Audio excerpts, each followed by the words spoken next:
Praise road હું Stanley Macwan મારી YouTube channel Gujarati Bible સ્ટડીમાં તમારું સ્વાગત છે। મારી ચેનલને તમે આજે અત્યારે આગળ તમે સબસ્ક્રાઈબ કરી લો અને ઈશ્વરના જ્ઞાનમાં તમે વધતા જાઓ।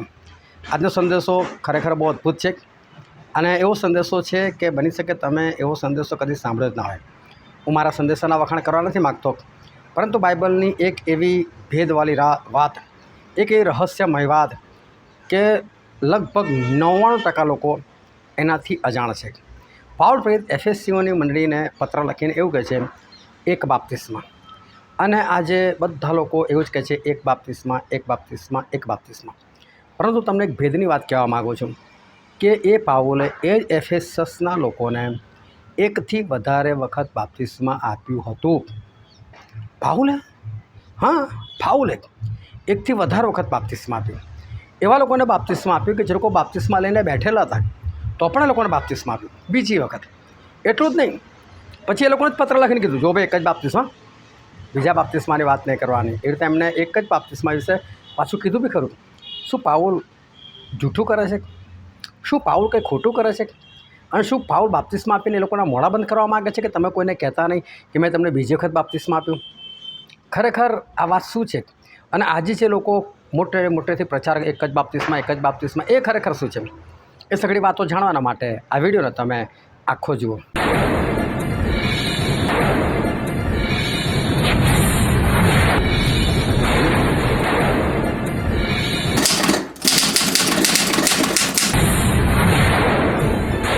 આજનો સૌથી પહેલો પ્રશ્ન છે કે કઈ જગ્યાએ પાઉલે 3 અઠવાડિયા ધર્મશાસ્ત્રમાંથી પ્રમાણ આપીને તેઓની સાથે વાદ વિવાદ કર્યો? અને એનો જવાબ હતો કે કંઈએ નહીં। કારણ કે ત્યાં બાઇબલની અંદર જે શબ્દ છે એ શબ્દ મેં ફેરવી નાખ્યો છે। 3 વિશ્રામ વાર લખેલું છે, એટલે કે 3 અઠવાડિયા નહીં પણ 3 વિશ્રામ વાર, એટલે કે અઠવાડિયાનો જે 7મો દિવસ આવે છે એ લોકો એ દિવસે ભેગા થતા હતા। અને એટલે પાઉલ પ્રેરિત 7મા દિવસે જ જતા હતા, એ 3 અઠવાડિયામાં 3 જ વખત ગયા છે। પણ જ્યારે હું સવાલ પૂછું કે ભાઈ 3 અઠવાડિયા સુધી, તો એનો મતલબ થાય 21 દિવસ થઈ જાય। પરંતુ પાઉલે વાદ વિવાદ 21 દિવસ નહોતો કર્યો, પરંતુ પાઉલે વાદ વિવાદ ફક્ત કઈ જગ્યાએ પાઉલે 3 અઠવાડિયા ધર્મશાસ્ત્રમાંથી પ્રમાણ આપીને તેઓની સાથે વાદ વિવાદ કર્યો? અને એનો જવાબ કંઈએ નહીં। કારણ કે ત્યાં બાઇબલની અંદર જે શબ્દ છે એ શબ્દ મેં ફેરવી નાખ્યો છે। 3 વિશ્રામ વાર લખેલું છે, એટલે કે 3 અઠવાડિયા નહીં પણ 3 વિશ્રામ વાર, એટલે કે અઠવાડિયાનો જે 7મો દિવસ આવે છે એ લોકો એ દિવસે ભેગા થતા હતા। અને એટલે પાઉલ પ્રેરિત 7મા દિવસે જ જતા હતા, એ 3 અઠવાડિયામાં 3 જ વખત ગયા છે। પણ જ્યારે હું સવાલ પૂછું કે ભાઈ 3 અઠવાડિયા સુધી, તો એનો મતલબ થાય 21 દિવસ થઈ જાય। પરંતુ પાઉલે વાદ વિવાદ 21 દિવસ નહોતો કર્યો, પરંતુ પાઉલે વાદ વિવાદ ફક્ત 3 વિશ્રામ વાર કરેલો હતો। બીજી વસ્તુ કે આ પાઉલ પ્રેરિત એ રોમનોને મંડળીને જ્યારે પત્ર લખે છે ત્યારે એક કલમ તમને વાંચીને દેખાડું। રોમનોના પત્ર, તેના 14મો અધ્યાય અને તેની પહેલી જ કલમ। હવે જો એ જ પાઉલે કેટલો બધો વાદ વિવાદ કર્યો। તમે પ્રેરિતોની કૃતિઓ વાંચો તો વારંવાર વાદ વિવાદ, અને આ પાઉલ પ્રેરિત વાદ વિવાદ બહુ કરતા હતા। પરંતુ તેમણે હવે કેમ આજ્ઞા આપી દીધી કે વાદ વિવાદ કરો નહીં? અને જ્યારે પાઉલ આજ્ઞા આપે છે એટલે પાઉલ નથી, પરંતુ તેમણે હવે કેમ આજ્ઞા આપી દીધી કે વાદ વિવાદ કરો નહીં? અને જ્યારે પાઉલ આજ્ઞા આપે છે એટલે પાઉલ નથી, એ પવિત્ર આત્મા છે। તો પવિત્ર આત્મા પાઉલ દ્વારા કેમ આજ્ઞા આપે છે કે વાદ વિવાદ નહીં કરો? કારણ કે પાઉલે વાદ વિવાદ કર્યો અને રિઝલ્ટ કંઈ ના આવ્યું। વાદ વિવાદથી ખાલી ખેંચાતાણી જ થઈ। અને આવું થાય છે જ। એકવાર એક ભાઈ મને મળી ગયા કોઈક બીજાના ઘરમાં, એ પણ સેવક હતા અને મને પણ એક સેવક તરફ જોયો, અને એમણે મને સવાલ કર્યો કે બાપ્તિસ્મા વિશે તમે શું માનો છો?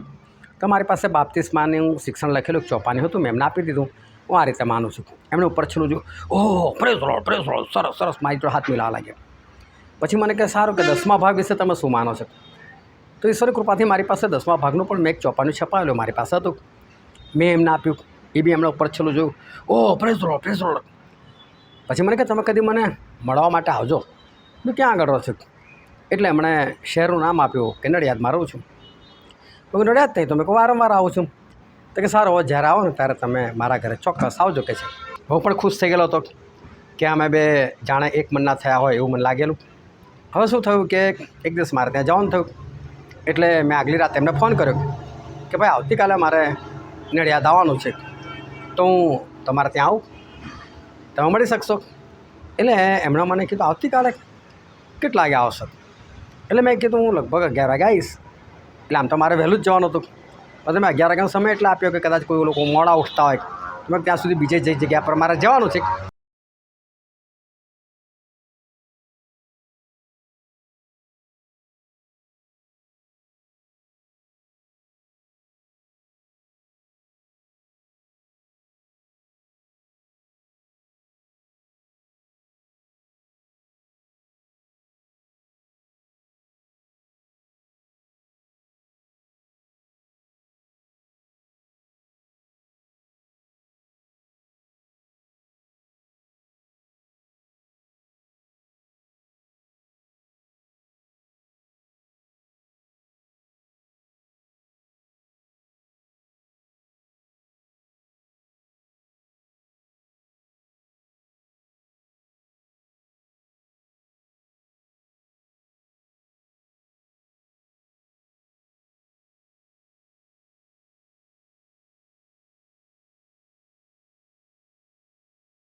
કોને માણસોના હાથની સેવા જોઈતી નથી?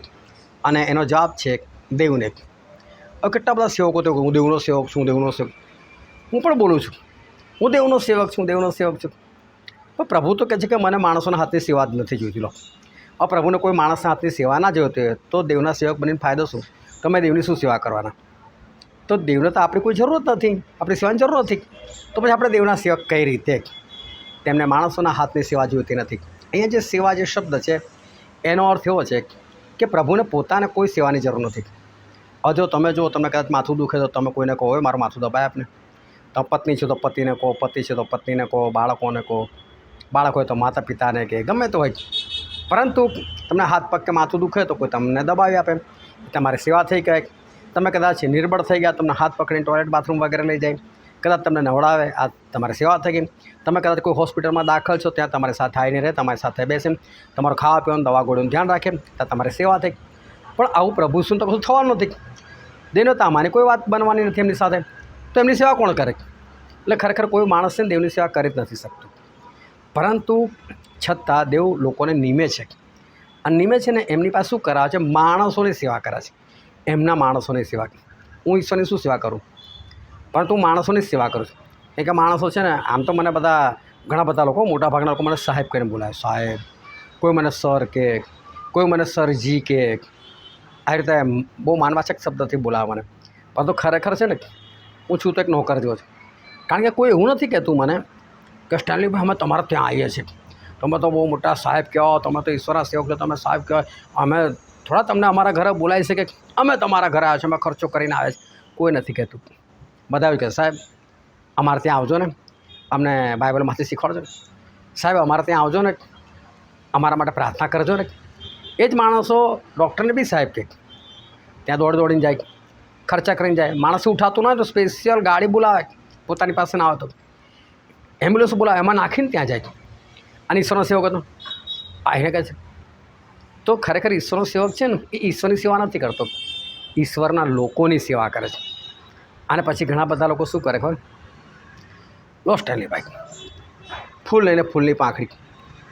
હવે એ તો ચલો જે આપે એ બહુ મોટી વસ્તુ નથી, ઈશ્વર ગુજારો કરે છે. પણ તમને ખાલી કહેવા માગું છું કે શું આવા શબ્દો કોઈ માણસ ડૉક્ટરને આગળ બોલી શકે? લો ડૉક્ટર સાહેબ, ફૂલની પાંખડી. ડૉક્ટર તો બહુ મોટો થઈ ગયો, કેમ કે એણે તો બહુ મોટી ડિગ્રી લીધેલી છે. હું તમને કહું છું કે તમારે ત્યાં ગટર સાફ કરનાર આવે ને, એને તમે એવું કહી શકો, લે ભાઈ ફૂલ લઈને ફૂલની પાંખડી. શું કહે પેલો? એ છાનામાનો પૈસા કાઢ, આટલા થયા મારા.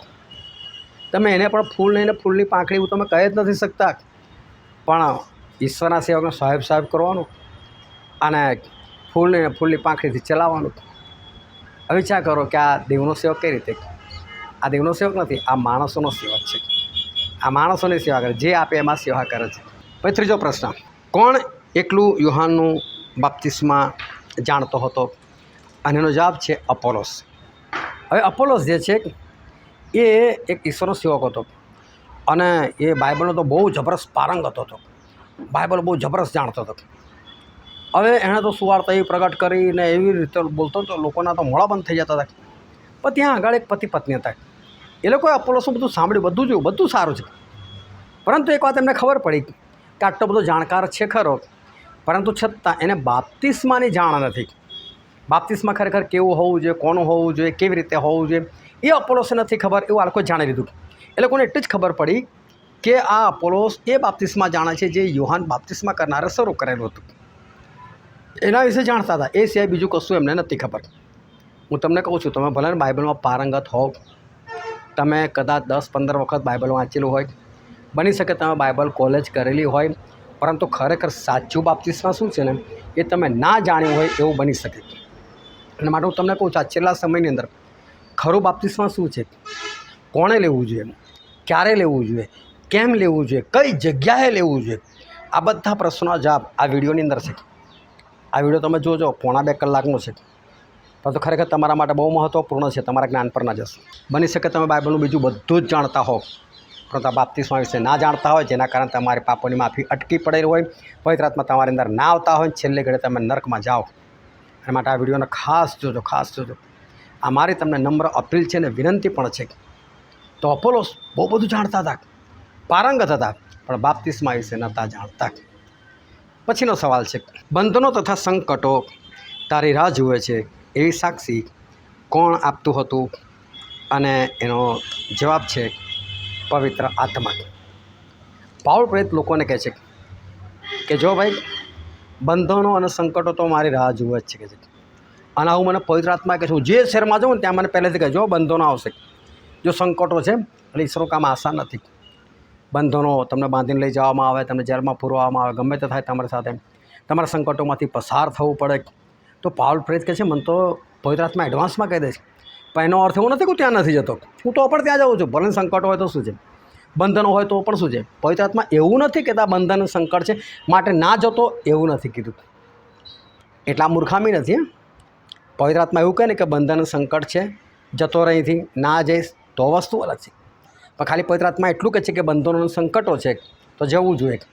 અને ત્યાં જે સુવાર્તા પ્રગટ કરે છે, જે હશે તે જોઈ જવાશે. ઈશ્વર છોડાવવાના માટે શક્તિમાન છે અને બધું કરી શકે છે. હવે 5મો સવાલ, પાઉલે કહ્યું જે ઈસુને હું પ્રગટ કરું છું. 2 કોરિન્થી તેનો 11મો અધ્યાય અને 4th કલમ. કેમ કે જે કોઈ આવીને જેને અમે પ્રગટ કર્યો નથી એવા બીજા ઈસુને પ્રગટ કરે, અથવા જે તમે પામ્યા નહોતા એવો જો તમે બીજો આત્મા પામો, અથવા જે સુવાર્તાનો અંગીકાર તમે કર્યો એવી કોઈ બીજી સુવાર્તા તમે સ્વીકાર કરો, તે સહન કરવામાં તમને શાબાશી ઘટે છે. પાઉલ પ્રેરિત કહે છે ગાડી કે જે ઈસુને અમે પ્રગટ કર્યો એ સિવાય કોઈ બીજો ઈસુ પ્રગટ કરે. હા, ખરેખર પ્રભુ ઈસુનું નામ જે છે ને એ ગુજરાતીમાં ઈસુ પડી ગયું, ઇંગ્લિશમાં લોકોએ જીસસ કર્યું, પરંતુ હિબ્રુ ભાષામાં ખરેખર પ્રભુ ઈસુનું નામ જે હતું ને એ હતું યહોશવા. યહોશવાનો મતલબ છે કે તારણ. અને પ્રભુ ઈસુ તારણ કરવા માટે આવેલા, એટલે એમનું નામ યહોશવા પાડવામાં આવેલું હતું. અને હિબ્રુઓ જ્યારે એ ઉચ્ચાર કરે ને યહોશવા, ત્યારે આવી રીતે ઉચ્ચાર કરે યેશુઆ. તમે જોજો પેલી ફિલ્મ આવેલી જે હિબ્રુમાં બનેલી હતી, પેશન ઓફ ક્રાઇસ્ટ, અને અંદર પ્રભુ ઈસુને જ્યારે લોકો બોલાવતા છે ત્યારે એ તો બોલે યેશુઆ. એટલે યેશુ કરી નાખ્યું, ઈસુ કરી નાખ્યું, જીસસ કરી નાખ્યું. તો પ્રભુ ઈસુનું નામ હતું યહોશવા. અને યહોશવા નામના ઘણા બધા હતા. તમે જો મૂસાના સમયમાં પણ યહોશવા તો હતા. એટલે યહોશવા એટલે કે ઈસુ એવું નામ રાખનારા ઘણા બધા લોકો હતા. એટલે પાઉલ પ્રેરિત શું કહે છે, હું કોઈ બીજા ઈસુની વાત નથી કરતો. હું ઈસુને જે પ્રગટ કરું છું, એટલે કે જે ઈસુને હું પ્રગટ કરું છું એ ખ્રિસ્ત છે, બીજા બધા ખ્રિસ્ત નથી. એટલે ખ્રિસ્ત તો એક જ છે. કોણ? તો પ્રભુ ઈસુ ખ્રિસ્ત, જે કુંવારી મરિયમને પેટે આ પૃથ્વી પર આવ્યા, તે જે નાઝરેથમાં મોટા થયા અને નાઝારી કહેવાયા એ જ. બાકી એ સિવાય બીજા ઘણા બધા ઈસુ એ હતા. હવે તમને કહું કે બાઇબલમાં 2 ઈસુ છે. હવે કઈ રીતે એ પણ તમને કહું. આ 2 ઈસુને મેં શોધી કાઢેલા છે. એક ઈસુ કોણ છે? જે ખ્રિસ્ત છે અને જે આ પૃથ્વી પર આવ્યા, આપણે તારાનો રસ્તો દેખાડ્યો, તમારા ને મારા પાપોને માટે મૃત્યુ પામ્યા, આપણા માટે લોહી વેવડાવ્યો, આપણને પવિત્ર આત્મા મોકલી દે, જે આપણને પુષ્કળ પ્રેમ કરે છે. એક પરંતુ હવે જે બાકી એ સિવાય બીજા ઘણા બધા ઈસુ એ હતા. હું તમને કહું કે બાઇબલમાં 2 ઈસુ છે. હવે કઈ રીતે એ પણ તમને કહું. આ 2 ઈસુને મેં શોધી કાઢેલા છે. એક ઈસુ કોણ છે?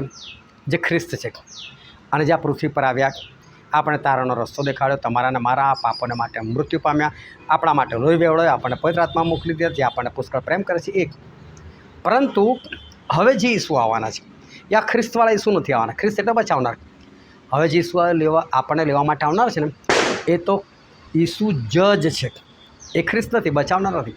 હવે તમને મને બચાવવા માટે નહીં, તમને મને લેવા માટે આવવાના છે. અને જે લોકો એમની સુવાર્તા નથી માનતા, એમને દંડ કરવાના માટે આવવાના છે. અને એમણે જે આજ્ઞા શીખવાડી એ કોણ પાડે છે ને કોણ નથી પાડતું જોવાના માટે આવવાના છે. અને માટે ધ્યાનથી સમજો કે એક ઈસુ એ ખ્રિસ્ત છે અને બીજા ઈસુ જે જજ છે. એટલે ખ્રિસ્ત ઈસુ જે છે એમનું કામ પૂરું થવાની તૈયારીમાં છે, અને જેવા એ જજ બનશે એટલે પાછા આવશે. અને છતાં તમને કલમ વાંચીને દેખાડી દઉં. લોકની લખેલી સુવાર્તા તેનો 13મો અધ્યાય અને તેની 32મી કલમ. તમે જેને તે લોકડાને કહો કે આજ અને કાલ હું ભૂતોને કાઢું છું અને રોગોને મટાડું છું, અને ત્રીજે દાડે હું સંપૂર્ણ કરાવીશ. આવું પ્રભુ શું બોલ્યા? આજે ને કાલે. એટલે બીજો પિત્તર 3 અધ્યાયના 8મી કલમમાં લખેલું છે. આપણા 1000 વર્ષ તો ઈસુનો એક જ દિવસ. એ કહે છે આજે ને કાલે. એટલે આજે એટલે આપણા 1000 વર્ષ, કાલે એટલે આપણા બીજા 1000 વર્ષ, એટલે 2000 વર્ષ. પ્રભુ કે આ 2000 વર્ષ હું કામ કરીશ? ભૂતોને ભગાડીશ, રોગોને મટાડીશ, સેવકો દ્વારા, બધા દ્વારા. પણ ત્રીજા દિવસ હું સંપૂર્ણ કરાવીશ. એટલે ખ્રિસ્ત નહીં રહું ત્રીજા દિવસ. ત્રીજા દિવસે ભૂતો કાઢવાની વાત નહીં, ત્રીજા દિવસે રોગોમાંથી મુક્તિ આપવાની વાત નહીં. ત્રીજા દિવસે જજ બનીને આવું. જજ તમે કયા ખ્રિસ્તને મળવા તૈયાર છો? તો ખ્રિસ્ત નથી આવવાના. જજને મળવા માટે તૈયાર થાવ. જજ એટલે ખબર છે ને, ફેંસલો કરે. એટલે એવું જીવન જીવો કે તમારો ફેંસલો સારો થાય. દેવે માણસોની સર્વ પ્રજાઓને આખી પૃથ્વીના પૃષ્ઠ પર રહેવા સારું શામાંથી ઉત્પન્ન કરી? અને એનો જવાબ છે કે એકમાંથી. એટલે કે ઈશ્વરે આ પૃથ્વી પર છે ને એક જ જોડું બનાવેલું હતું, આદમ અને હવા. એ બે પાછા બે નહોતા. કેમ? આદમની પાસળી એ જ હવાના. એટલે બંને થઈને એક જ થયા ને. અને બાઇબલમાં લખેલું બી છે ને કે તેઓ બંને એક દેહ થશે ને એક જ કહેવાશે. એટલે બંને મળીને એક જ છે. અને ઈશ્વરે એ લોકોનું નામ શું પાડેલું? આદમ પાડેલું. એ સ્ત્રીનું નામ પણ આદમ અને માણસનું નામ પણ આદમ જ પાડેલું હતું. આ બંને એક જ છે. હવે શું થયું કે કાઈને જ્યારે હાબેલને મારી નાખ્યા અને પછી કાઈનને ત્યાંથી ભગાડી દેવામાં આવ્યો, તો કે કાઈન નોદ દેશમાં જઈને રહ્યો. પછી કાઈને પોતાની પત્નીને જાણી અને એને બાળક થયું. હવે લોકો આ વાંચીને આશ્ચર્યચકિત થાય કે આ નોદ દેશ કઈથી આવ્યો અને કાઈનની પત્ની કઈથી આવી. એટલે કેટલા બધા લોકોના પ્રશ્ન થાય છે, નોદ દેશ કઈથી આવ્યો. પણ તમે વિચારો કે હું અત્યારે જે જગ્યા પર રહું છું એ જગ્યાનું નામ, એ શહેરનું નામ છે હાલોલ. અને એ હાલોલના પાવાગઢ બાજુ જતા રોડ પર મારું ઘર આવેલું છે. આજે પણ હું જે જગ્યા પર છું કોઈ સોસાયટી નથી. એ તો એક જણનું ઘર છે, એક જણની જગ્યા છે, ને એમણે મને જગ્યા આપીને મેં ઘર બનાવ્યું છે. એટલે આ કોઈ સોસાયટીમાં નથી આવતું. હવે વર્ષો પહેલાં આ જંગલ વિસ્તાર હતો. એના વર્ષો પહેલાં જઈએ તો કશું જ નહીં હોય. એના બી વર્ષો પહેલાં જઈએ તો મને લાગે છે હાલોલ નામનું કોઈ શહેર જ નહીં હોય. તો આજે તો ખરું ને. એવી રીતે જ્યારે કાઈન એ નોદ દેશમાં જાય છે ને ત્યારે એ નોદ નામ નહોતું, પરંતુ ઉત્પત્તિ લખનાર કોણ? મૂસા. એટલે જ્યારે મૂસા લખે છે ને ત્યારે મૂસાને તો ખબર છે ને કે કાઈન કઈ જગ્યાએ ગયેલા. કાઈને નથી ખબર કઈ જગ્યાએ આવ્યો. એ તો પાછળથી એનું નામ પડ્યું હશે નોદ. પરંતુ મૂસા જ્યારે લખવા બેસે ત્યારે એમને ખબર છે કે નોદ દેશમાં ગયેલા, એટલે લખે છે નોદ દેશ. ચલો, આ તો દેશની વાત થઈ. પરંતુ કાઈનની પત્ની ક્યાંથી આવી? તો અહીંયા બાઇબલમાં બહુ સ્પષ્ટ લખ્યું છે કે દેવે એક જ માંથી ઉત્પન્ન કર્યા. એટલે આદમના હવામાંથી જ ઉત્પન્ન કર્યા. આ સૌથી પહેલો છોકરો કાઈન, પછી હાબેલ. અને બાઇબલની અંદર છે બધી વાતો નથી લખવામાં આવી. આદમ 930 વર્ષ જીવ્યા. એ સમય દરમિયાન ઢગલો બાળકો થયા હશે એમને. એ વખતે કોઈ ફેમિલી પ્લાનિંગ જેવું હતું નહીં, એટલે બાળકો થયા કરતા હતા. હવે આદમને કેટલા બાળકો થયા? આદમ અને હવા દ્વારા કાઈન અને હાબેલને એમની વચ્ચે કેટલી છોકરીઓ થઈ કશું બાઇબલમાં લખવામાં નથી આવ્યું. પરંતુ એકમાંથી જ પેદા થયા. એનો મતલબ છે કે શરૂઆતમાં માણસોએ પોતાના સગા ભાઈ બહેનોએ લગ્ન કરેલા છે. અને એ રીતે કાઈન પોતાની સગી બેન સાથે એણે લગ્ન કરીને બેનને લઈને જતો રહ્યો. હવે આ વાત હું એટલા માટે ક્લિયર કરું છું કારણ કે હનોખનું પુસ્તક આવ્યું છે. જે ટોટલી શૈતાની છે, જે ઈશ્વર તરફથી નથી. કાંઈ ખાનોક વર્ષો પહેલાં થઈ ગયા ઉત્પત્તિના 5મા અધ્યાયમાં, ત્યાર પછી એમનું કોઈ નામ નિશાન નથી ને અત્યારે એનું પુસ્તક કંઈથી ફૂટી નીકળ્યું. એટલે એ વસ્તુ આખી સદંતર ખોટી છે. એમાં લખેલું લખાણ પણ ખોટું છે. પરંતુ એ લોકો એવું માને છે કે આદમની પહેલી એક પત્ની હતી, હવાની પહેલાં, અને ઈશ્વરે એને બનાવીને આપેલી. એ બંનેને માટીમાંથી બનાવેલા, બંને સરખા હતા. અને એ પત્નીનું નામ હતું લીલીથ. પરંતુ લીલીથે બળવો કર્યો. એ કઈ વાતનો બળો કર્યો બધું મારે બોલવા જેવું નથી, બહુ વિચિત્ર વસ્તુ છે. અને મેં એની પર એક વિડીયો પણ બનાવેલો, અને તમે માનશો મારો સૌથી વધારે વિડીયો એ જ ચાલ્યો, જે હાવ ફાલતુ વિડીયો છું. તમને પણ કહું છું, જોતા જ નહીં એ વિડીયો મારો. એ લીલીથ પર મેં વિડીયો બનાવેલો, પરંતુ એ જોવા જેવો જ નથી. પરંતુ મને એવું લાગ્યું કે મારે એટલા માટે બનાવવો છે કે ઘણા લોકો પાસે જે અજ્ઞાન હતું કે ખોટી માન્યતા તેમાંથી લોકો બહાર આવે. એના માટે એ વિડીયો બનાવતા પણ મને શરમ આવતી હતી, મારે જે બોલવું પડતું તેના કારણે. પણ ખરેખર બહુ ખરાબ વિડીયો છે. ખરેખર ખરાબ વિડીયો છે ને જોતા જ નહીં. પણ સૌથી વધારે લોકોએ એને જોયો, સૌથી વધારે મને સબસ્ક્રાઈબર પણ એમાંથી મને મળ્યા. પરંતુ કે એ લીલીથ હતી, એ લીલીથ ત્યાંથી જતી રહી એદનવાડી છોડીને, આદમનો વિરોધ કરીને, ઈશ્વરનો વિરોધ કરીને. અને ત્યાર પછી એણે દુષ્ટાત્માઓ સાથે રહી અને શૈતાનથી છોકરાઓ પેદા કર્યા. અને એની જે છોકરી હતી એની સાથે આ કાયને લગ્ન કર્યું, એવું એ પુસ્તકની અંદર કહેવામાં આવે છે. જે ખોટી વાત છે, બાઇબલમાં બહુ સ્પષ્ટ લખ્યું છે. ઈશ્વરે એકમાંથી જ લોકોને પેદા કર્યા છે. અને માટે આપણે બધા આદમના હવાના સંતાન છે. એના સિવાય બીજું કોઈ હતું જ નહીં. એના પછીનો સવાલ છે, કેટલા લોકોએ બીજી વાર બાપ્તિસ્મા લીધું? હવે હું તમને જે કહેવા માગું છું આ એક રહસ્ય છે કે સૌથી પહેલાં જો બાઇબલની અંદર બાપ્તિસ્મા શરૂ થયું હોય ને તો મૂસાનું થયેલું. સમુદ્રની અંદર, વાદળાની અંદર રહીને મૂસાનું બાપ્તિસ્મા શરૂ થયેલું હતું. અને લોકો મૂસાના અનુયાયી થવાના માટે, એટલે કે મૂસાના શિષ્ય થવાના માટે મૂસાનો બાપ્તિસ્મા લેતા હતા. હું અધરતાલ વાત નથી કરતો, હું તમને વાંચીને સંભળાવું. 1 કોરિન્થીનો 10મો અધ્યાય અને 1, 2, 3 કલમ. કેમ કે મારા ભાઈઓ, મારી ઈચ્છા નથી કે તમે આ બાબત વિશે અજાણે રહો કે આપણા પૂર્વજો વાદળની છાયા નીચે સમુદ્રમાં થઈને પાર ગયા અને તેઓ સર્વ મૂસાના અનુયાયી થવાને વાદળામાં તથા સમુદ્રમાં બાપ્તિસ્મા પામ્યા. કેટલું સ્પષ્ટ.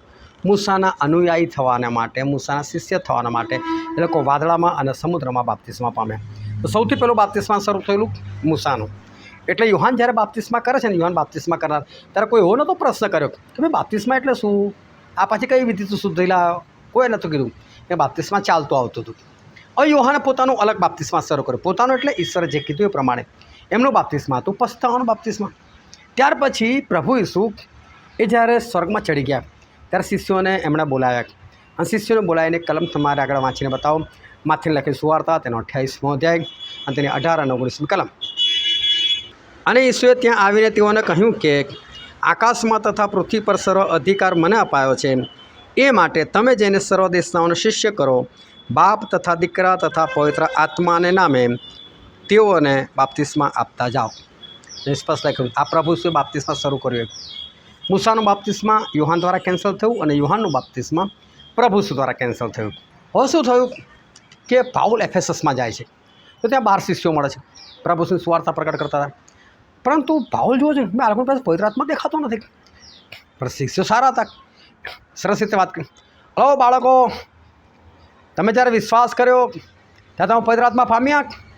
આ લોકો હે ને પવિત્ર આત્મા, આવું તો નામ જ નહીં સાંભળ્યું અમે લોકો. પાઉલ વિચાર કરે કે વિશ્વાસ કરે તો પવિત્ર આત્મા તો મળે જ. એ વિશ્વાસ કરે એટલે બાપ્તિસ્મા લે, ને બાપ્તિસ્મા લો તો પવિત્ર આત્મા મળે. તો આગળ પવિત્ર આત્મા કેમ નથી મળે? તો કે તમે બાપ્તિસ્મા લીધું? તો કે લીધું ને ભાઈ. તો કોનું લીધું? તો કે યોહાનનું. એટલે ભાઈ પાઉલે બધું સમજાયું કે જો ભાઈ યોહાને પશ્ચાતાપનો બાપ્તિસ્મા કર્યું ખરું, પણ તેમણે શું સમજાયેલું કે મારી પાછળ જે આવે છે તે મારાથી મોટો છે, એને ચંપલની વાતરી છોડવાનું યોગ્ય નથી.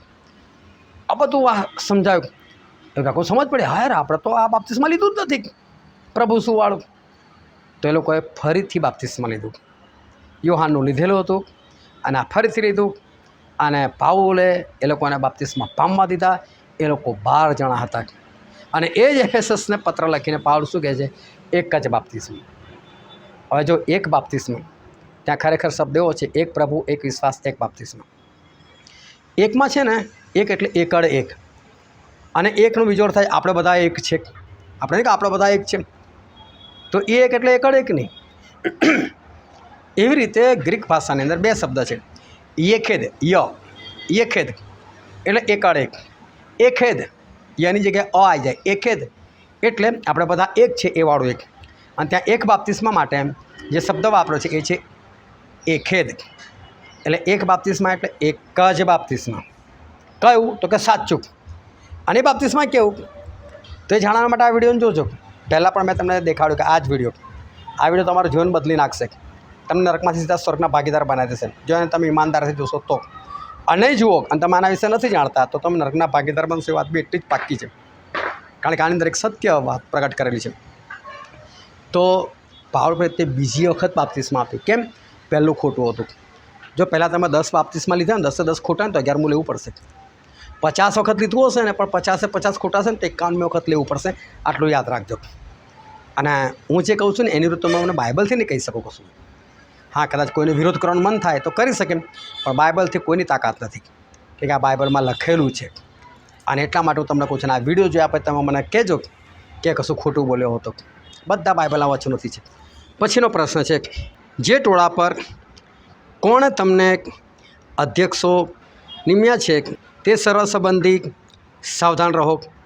કોણે તમને અધ્યક્ષો નિમેલા છે ટોળા પર? અને એનો જવાબ છે પવિત્ર આત્મા. તમે જો મંડળીની અંદર કોઈ પણ અધ્યક્ષ હોય એને નિમનાર ફક્ત પવિત્ર આત્મા છે. અત્યારે ચર્ચોમાં કેવું થઈ ગયેલું છે ખબર? એ ફલાણો પ્રમુખ બનાવી દો. બહુ તો વોટ લે પૈસા આપીને બી ખરીદે. બિશપ એમને નથી બનાવતું, ડીસુ એમને નથી બનાવતો. બધો ભ્રષ્ટાચાર ચાલે જ છે, બધું જગ જાહેર જ છે. મારે કોઈનું નામ નથી લેવું, પણ તમે બધા જાણો છો કે બધું આ વસ્તુ ચર્ચા થઈ ચૂકેલી છે બધી જાહેરની અંદર. લોકોને ખબર છે કોણ કેવું છે. પરંતુ મંડળીની અંદર જે નિમણૂક કરનાર છે એ બીજું કોઈ નથી, એ છે પવિત્ર આત્મા. અને પવિત્ર આત્મા જ નિમણૂક કરે. એ નિમણૂક સાચી અને એ જ મંડળી સાચી. પછીનો સવાલ છે 9મો, જગતને ઉથલ-પાથલ કરનારા કોણ? અને જવાબ હતો પાઉલ તથા સિલાસ. જગતને ઉથલ-પાથલ કરનાર કોણ? તો જગતને ઉથલ-પાથલ કરનારા એ પાઉલ અને સિલાસ હતા. ઉથલ-પાથલ એટલે આખું ઊંચું ઉપરનું નીચે કરી નાખું, નીચેનું ઉપર કરી નાખું, બધું ખળભળાઈ નાખું. હવે આ લોકો સેવકો એવી સુવાર્તા પ્રગટ કરતા બધું ખળભળાઈ નાખતા હતા. આજે પણ ઘણા બધા સેવકો છે બધું ખળભળાઈ નાખે છે. છત્તીસગઢમાં જો કેવું બધું ખળભળાઈ નાખેલું છે, પંજાબમાં જો કેવું બધું ખળભળાઈ ઉઠેલું છે, ગુજરાતમાં જો કેવું બધું ખળભળાઈ ઉઠેલું છે. કેવા લોકો બધા ગભરાય છે, આવું કેમ લોકો ખ્રિસ્તી પાછળ કેમ ભાગે છે, ખળભળાઈ ઉઠે છે. અને આપણે ખરેખર ખળભળાવનારા જ હોવા જોઈએ. આપણે એવા જ બનવું જોઈએ. અને પછીનો છેલ્લો સવાલ છે આજનો, એટલે પ્રભુ આપણાથી દૂર નથી, તમારે ખાલી એમને મળવાનું છે. એ નથી ખોયા, તમે ખોવાઈ ગયેલા છે. બસ તમે રસ્તો શોધો અને રસ્તા પર જતા રહો બસ, એટલે પ્રભુ તમને આપોઆપ મળી જશે. તો આ રીતે રોજે રોજ 10 સવાલ પૂછવામાં આવે, તમે આમાં ભાગ લઈ શકો છો, બીજાને ઉમેરી શકો છો. શરત એક જ છે કે રોજે રોજ તમારે જવાબ આપવાના છે. ના આપવા હોય તો આમાં ભાગીદારી કરશો નહીં. ઈશ્વર તમને આશીર્વાદ આપશે. આમીન.